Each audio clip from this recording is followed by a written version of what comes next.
लेकिन अब जरा सा ग्लोबल मैपिंग कर ली जाए। हैंडओवर सुस्ता है, मतलब फ्लैट सा है इक्विटीज के लिहाज से। यूएस के फ्यूचर्स जहां छोड़े थे आज सुबह मोटा मोटी वही मिले हैं हमको, पर इस बीच बहुत सारे चीजें हुई, ना सिर्फ यूएस में बल्कि अक्रॉस द ग्लोब।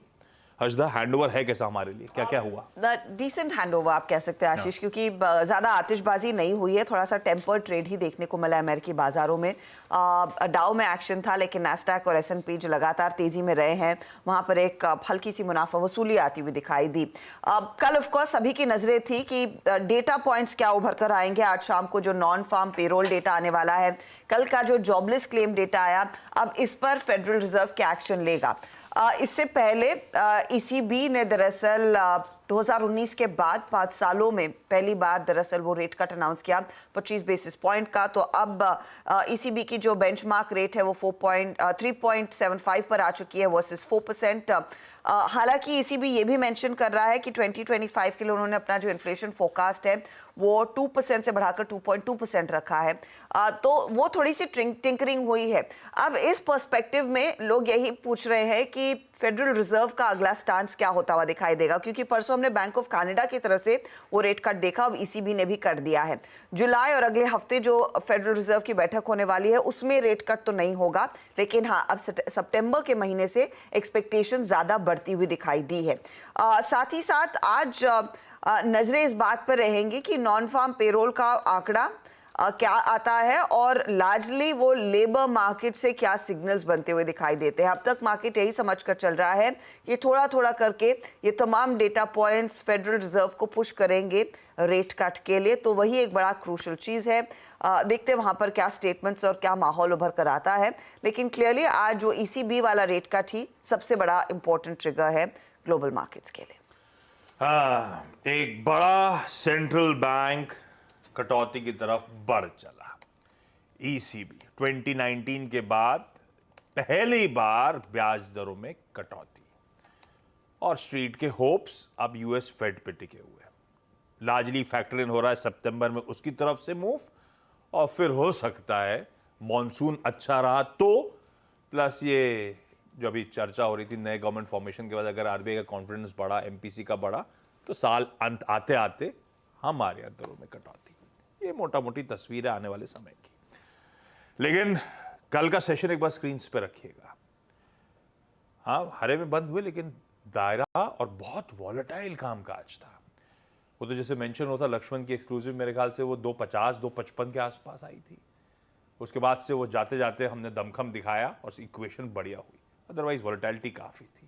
ऐसे में सेटअप कैसा लग रहा है, कैसा टसल चल रहा है सबके बीच? बिल्कुल, देखिए एक चीज़ तो क्लियर होगी, अब मार्केट ने एक मोदी सरकार को पचा लिया कि अब वो हो गया। अब किस तरीके के कैबिनेट फॉर्मेशन होगी सारा का सारा उसके ऊपर डिपेंड करेगा। सेटअप वही, कल भी एफआईएस ने बेचा, कल हम डिस्कस कर रहे थे क्लोजिंग शो में कि आज फिर एफआईएस बेचेंगे और शायद उतना ही बेचेंगे जितना वो बेचते आए। 6868 करोड़ बेच दिया उन्होंने। एक चीज़ बहुत क्लियर है, अगर कोई 21,500 पे बेच रहा है, 21,600 पे बेच रहा है, वो 22,800 पे तो बेचेगा, ठीक है। तो 3700 करोड़ की डीआईएस की बाइंग हुई और 6800 करोड़ की एफआईएस की सेलिंग हुई। अब देखिए सेंटीमेंट का इम्पैक्ट, नेट 3000 करोड़ की इंस्टीट्यूशंस की सेलिंग है आशीष, फिर भी निफ्टी में 200 पॉइंट की रैली हो गई। ये क्यों हो गई? क्योंकि जो एचएनआई और रिटेल पार्टिसिपेशन मार्केट में ट्यूसडे को पैनिक कर गया था, वो वापस आ गया। ये सारा का सारा मामला उसकी वजह से, वरना बहुत लोग कहेंगे कि ये डिफरेंशियल जो है इतना कहाँ से मार्केट चल गया। ये मार्केट इसी वजह से चल गया क्योंकि वो पार्टिसिपेशन वापस आ गया।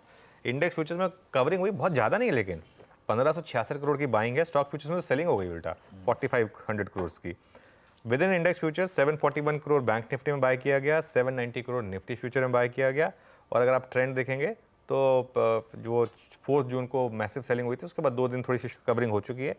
कल भी देखिए आप, कल एक्चुअली लॉन्ग भी कटे हैं। कल लॉन्ग करीब 8700 कटे, लेकिन शॉर्ट ज़्यादा कटे, 32,900 शॉर्ट कटे हैं कल की ट्रेड में। तो ये एक पॉजिटिव रहा। और नेट शॉर्ट जो है अब हो गए सिस्टम में, अगली प्लेट में आएगा 2,87,000, जो 3,55,000 हो गए थे पीक पर, अभी भी 2,87,000 शॉर्ट हैं।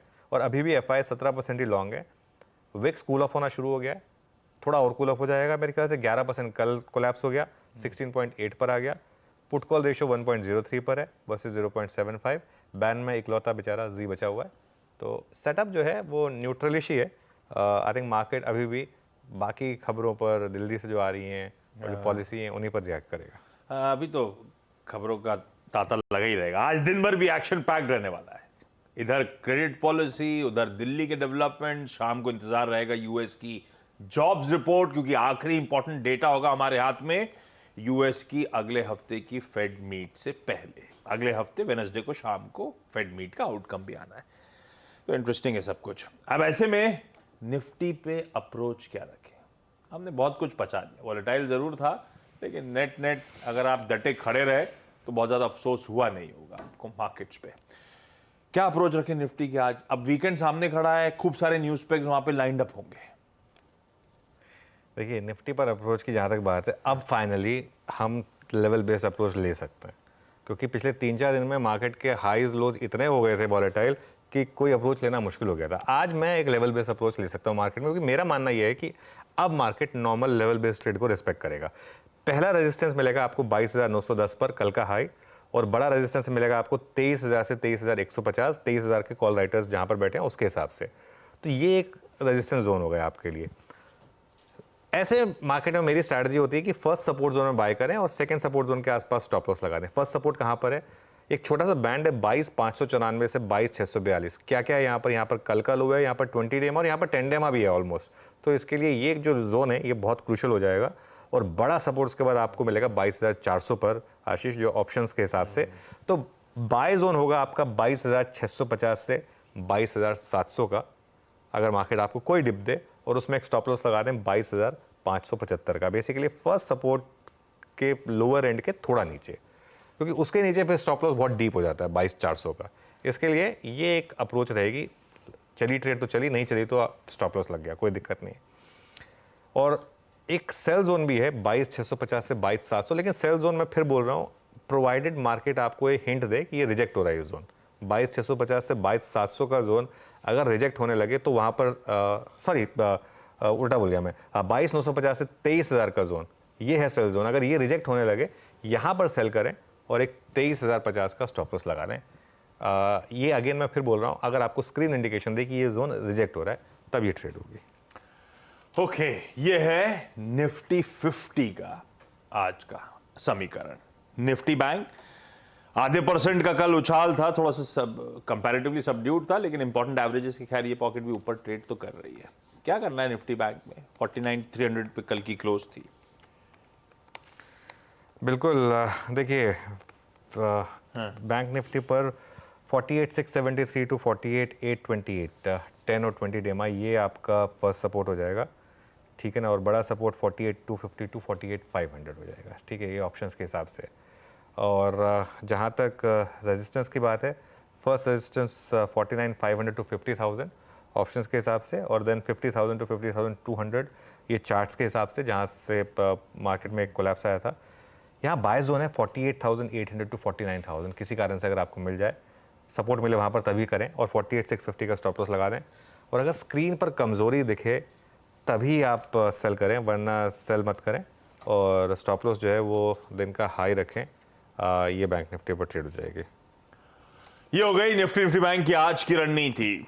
बिग स्टॉक्स पे जाऊं उससे पहले सीएनबी विवास का मॉर्निंग पैनल जो फ्राइडे के दिन मदद करने के लिए रेडी है, उसको दिखा दीजिए। सब के सब तैयार है, बस बेहतरीन पिक्स के सिलसिले की शुरुआत करेंगे कुछ ही देर में। पहले